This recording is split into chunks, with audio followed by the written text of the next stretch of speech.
In this video, I'll be breaking down how to make orchestral type samples in the style of Lil Baby, Gunna, or Wheezy. This is just a preview of the final sample.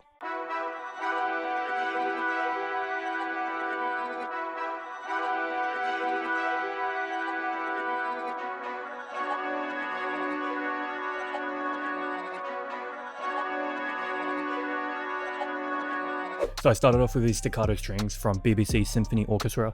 It's a free VST by the same people who've made Spitfire, so it's super high quality, and this is what that sounds like by itself.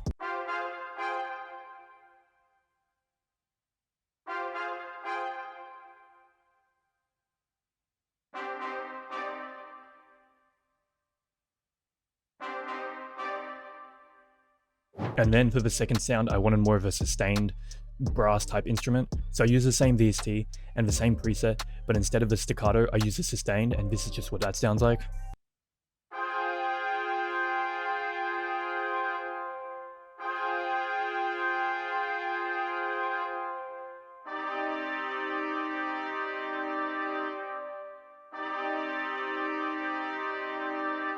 Yeah, I just used that to fill up the space, because if I was just using staccato, it would have been not as much space. And then I could hear like this little string run in my head. So I used the same VST once again, except I used a violin and I used a staccato preset, and I just use this little string as like an accent type thing, and this is just what that sounds like.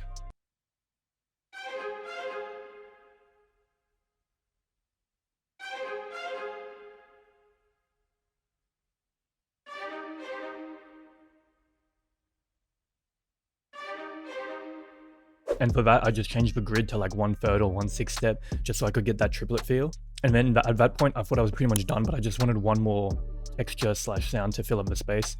So I went into one of Max Shooter's kits. I found this texture, then I reversed it, time stretched it, and then pitched it to the correct key. And then this is what that sounds like.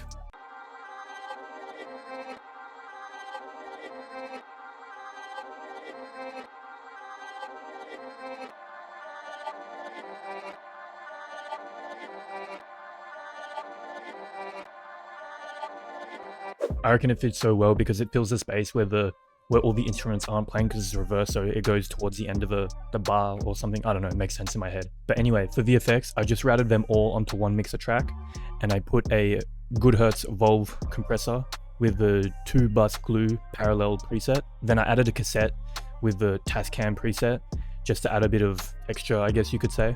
And then I added a convology for a bit of reverb.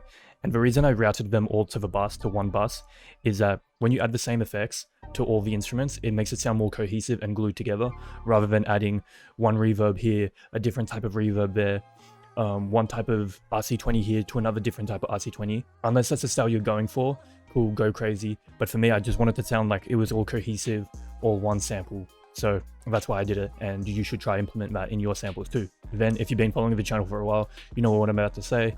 Bounced it all into one wave file.